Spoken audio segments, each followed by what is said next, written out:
Alright, LazyMan here. As you can see, I decided to go with the matte black for the motherboard tray, the chassis, and the side panel. Everything else, as you know, we went with the anodized red, and I think that turned out really nice. Let's go ahead and take a look. So anyway, I still need to mount the 5 1/4 bay housing, back in the computer, but we'll be doing that later. But I was so happy with the way the red turned out. I'm going to go ahead and spray a couple extra pieces. On the top of the Thermaltake Armour case, it has this mesh up here, and I'm going to go ahead and spray that the anodized red. And then the optical drive covers, these actually come apart, so I'm going to go ahead and spray these the anodized red. So that should look pretty good with that being in the front there, and then those the mesh being sprayed red. So anyway, that's what we need to do. We'll go ahead and rivet the bay housing back into the case, and then we need to assemble the rest of the pieces. And as you can see over here, there's quite a few pieces here. So anyway, it's been a little while since I've taken it apart. I've marked everything pretty well. I'm hoping with memory, a couple photos I took, and the labeling that I did, I'll be able to put this back together. I shouldn't have too much problem. So anyway, I was going to go ahead and wait till this was all assembled and then post this video. But between work and whatnot, I haven't had a lot of time to complete a lot, so it's been a while since I posted anything.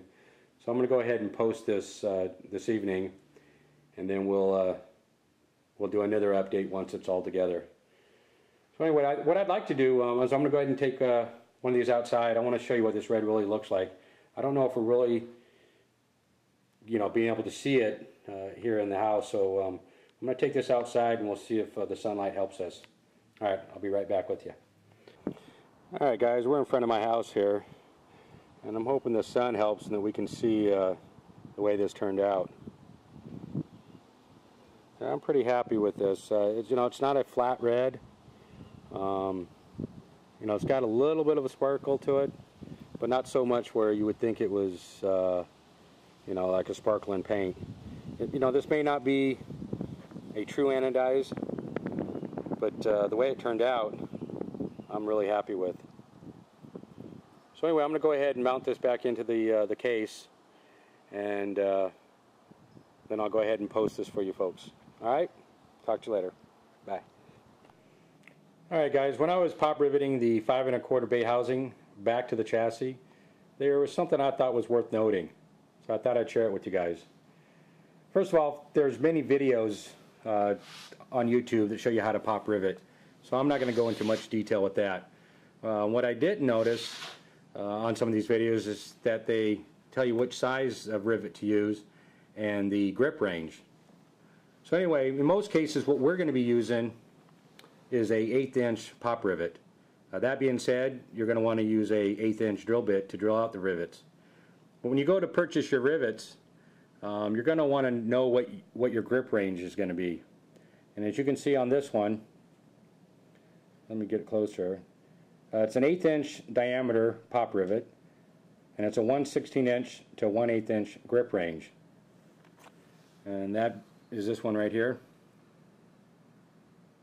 There's a little bit of glare because I have my light on my camera, because I'm going to show you the chassis in a minute, and it's a little dark, so I'm going to need that light. On this one here, let me get that glare out of the way. There we go. Okay, on this one here, again, it's an 1/8 inch diameter pop rivet, but it's 3/16 of an inch to 1/4 of an inch grip range. And what that means, as I show you this one here,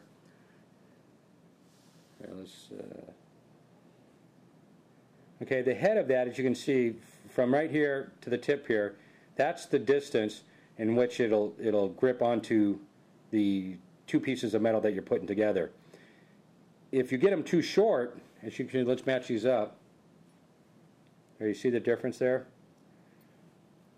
So So if you use the smaller one, and this head right here doesn't go past, doesn't have enough clearance, or goes, through and a little bit past the metal you're trying to pop rivet, it won't grip it. In that case, you would have to use a larger one. And again, these come in many different sizes. They come in many different grip ranges. So you kind of need to know the gauge of metal that you're using, and how many pieces you're trying to pop rivet. So I'm going to show you my case here, so we have a better idea of what I'm talking about.